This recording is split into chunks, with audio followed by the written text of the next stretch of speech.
It was about 3 months before the incident that I began to suspect my wife, Chelsea, of her having a secret affair. It all started from a trivial conversation between Chelsea and I. Oh, huh. Where's my dinner? Did you say something, honey? What do you mean, did I say something? I mean, what about our dinner?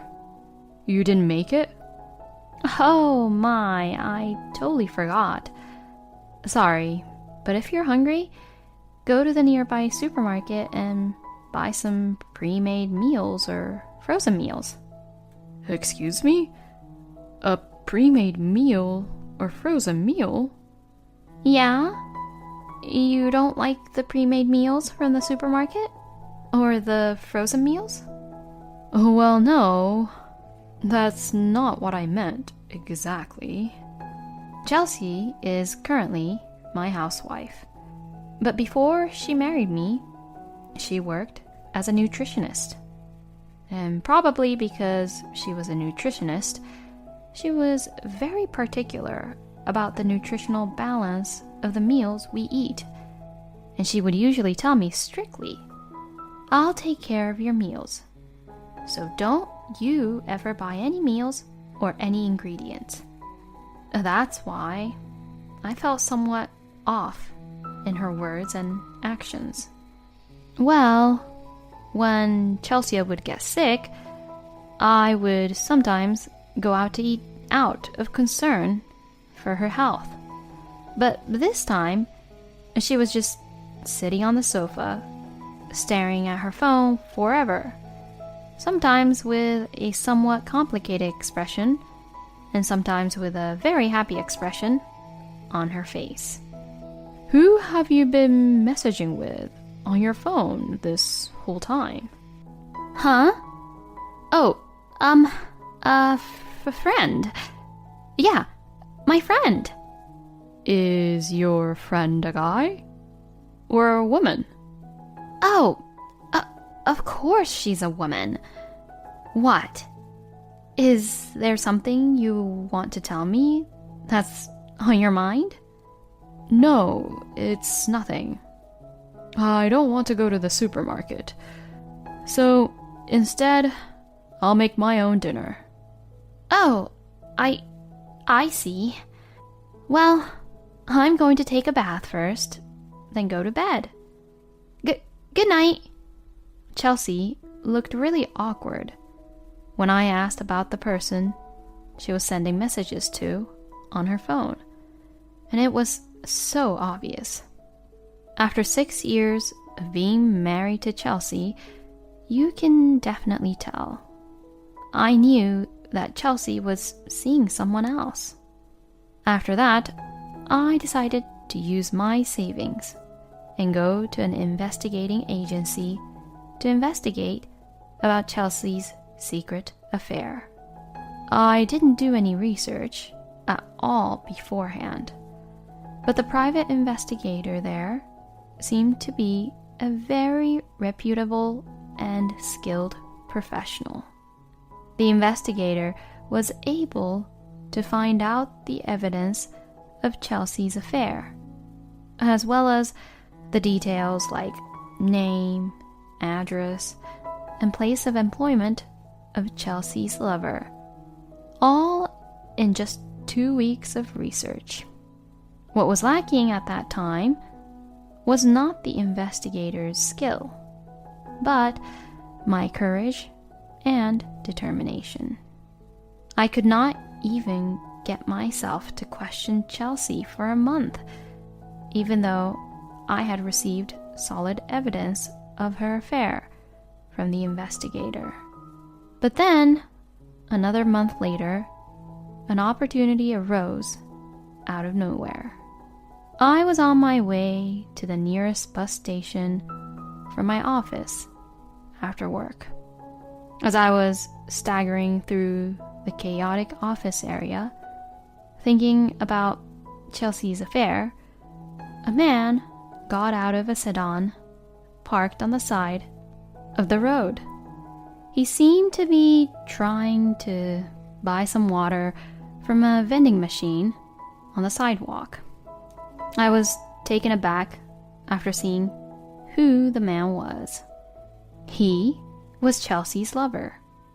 Excuse me, may I have a word? I called out to him without thinking. The act of calling out to him was something I did on a whim and without really thinking about it. But now that I had asked, there was no turning back. I continued the conversation with determination. Mr. Collins? You are Nigel Collins, right? Yes, but who are you? My name is Kyle Mead. I'm Chelsea Mead's husband. Excuse me? I'm sorry, but let me be frank from here. That look on your face says you have something to be guilty of, doesn't it? That means you exactly know why I'm talking to you, don't you? I don't know. I didn't do anything wrong. Oh, don't pretend you don't know anything and play dumb with me. I've been investigating and looking into the issue for a long time, you know. The fact that you were having an affair with Chelsea, well, you had a wife and a child. And the fact that you met up with Chelsea while you were working as a salesman and went to the hotel. All of it. What are you planning to do to me? Oh, well, it's obvious. You're going to have to pay for your sins. I'm going to report this whole thing to your family and to your work. And if you still don't admit what you've done with Chelsea, I'll do whatever it takes, even go to court and fight you about it. Oh, crap! Yes, I know how to rise to the occasion when necessary. And seeing me like that, Chelsea's lover was completely intimidated by my intense power. I'm the type of person with low self-esteem, but at this point, I was immersed to an unexplainable sense of superiority and victory as a male. But it also caught me off guard. I had forgotten that I had no car or a bike. But Chelsea's lover had a car.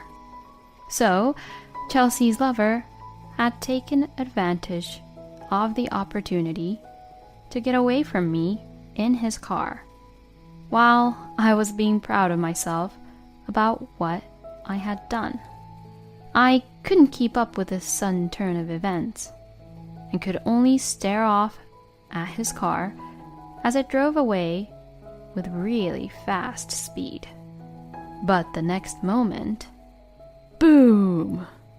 Suddenly, from the gate at the intersection, about 160 feet ahead, there was a loud crash and the sound of destruction.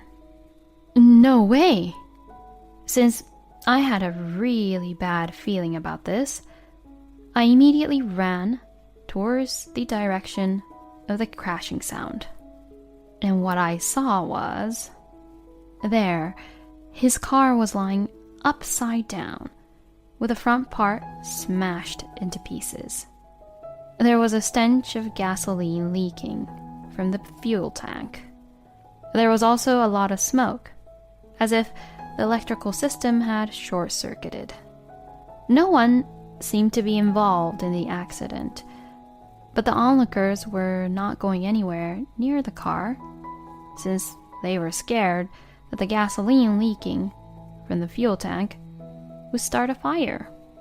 Next thing I knew, I was running to Nigel's car. As a victim of my wife having a secret affair, it would have been better for me if Nigel had just passed away right then and there. Fortunately, the driver's side door had been blown off by the impact of the accident, and I was able to pull him out of the car pretty easily, surprisingly. However, his condition was so terrible that it was hard to even look at him directly. I wondered how he could survive in such a state like that. About a month later, Chelsea's attitude towards me changed completely. For the past 2 months or so, not only has she not fulfilled her duties as a housewife, but she had refused to have any intimacy with me. It must have been her way of giving up on her lover, who had suddenly stopped contacting her and trying to make me get in a good mood for her own benefit. Hey, how about having some time with me for tonight after a long time? Oh, what do you mean by that? Oh, come on, honey. It's obvious. Making a baby. For me to get pregnant with your baby, honey. We've been married for 6 years, right? I think it's time for me to have a baby with you. Oh. Well, I'm sorry. I'm tired today. Oh, what? Really? Then when would be a good time for you? Well, I'm off work the day after tomorrow, so that day would be fine. Since it's going to be just the two of us, why don't we go on a nice date and then spend the night at a nice, luxurious hotel? Really? Yay! I'm so happy. I'm looking forward to the day after tomorrow then. What an idiot. She can be carefree like that all she wants. But that won't last long. And 2 days later, I went out on my first date with Chelsea in a long time. I gave her a good reason, like the restaurant we are going to today has a strict dress code. And on the way there, we went to a rental store for formal wear, and I made her wear a black suit. To that, Chelsea would say this. Hey, Kyle, isn't this suit too plain and dull? No, it's not. Black is a color that can be used anywhere, you know. You think so? Since it's a date, I would have preferred something more glamorous, though. That's enough with that talk. We're almost there anyways. What? But this area is... Huh? Hey, isn't that a funeral home? Why are we even here for? Just be quiet and follow me. Well, even if you say you don't want to go, I'll force you to come with me. Huh? What? I pulled onto Chelsea's arm, who was still confused about the whole situation, and we walked out of the parking lot and into the funeral home. In the funeral home, there were people dressed in black and sobbing, and in contrast to them, a gorgeous altar decorated with colorful flowers. And in the center of the altar was a large, nice photo of a certain person. No way, right? Nigel? Oh? You didn't know? He passed away 2 days ago, at midnight, supposedly. He passed away? Nigel passed away? How did he pass away? He was involved in a car accident. Well, he managed to hang on for a month after the accident, but in the end, he passed away without ever regaining any consciousness. No! I don't want that. No! I gently looked at Nigel's wife and his parents, who were standing by his coffin. I left the funeral home alone, leaving Chelsea there, who was sobbing loudly, not caring about the strange, awkward looks from the other attendees. I had already informed Nigel's family about his romantic relationship with Chelsea, so there would be no way for Chelsea to avoid the road to hell. After an hour later, Chelsea came back to the car with her hair all messy and her rental suit ripped up. She opened her mouth and urges to me with her wide eyes, spilling tears down her cheeks. Please, forgive me. I was just doing it for fun with Nigel, you know. I see. But, you know, adultery is not forgiven just because it was just for fun, right? The only person I love is you. Please, just forgive me. Did his wife ever talk to you about alimony? What are you talking about? That's not what I'm talking about. Now listen to me. Just answer my question. Did Nigel's wife talk to you about alimony? Eek! Yes, she did. Does that mean you're trying to get back together with me so that you can pay off for the alimony? No, I'm not. Actually, I'm really... How am I supposed to believe you after all this time? You were so upset when you found out your lover was dead. Doesn't that prove that you still have some feelings for him? Well, that's... See? You don't even try to deny the fact. All right, that's enough now. Let's just divorce. I'm not that nice enough to spend the rest of my life with a woman who doesn't even love me. After that, I demanded $2,000 in alimony from Chelsea. It was neither expensive nor cheap, but in reality, it wasn't a bad amount. But instead, I told Nigel's wife to claim for alimony from Chelsea without any hesitation. And in the end, Chelsea had to pay up $5,000 to Nigel's wife for alimony.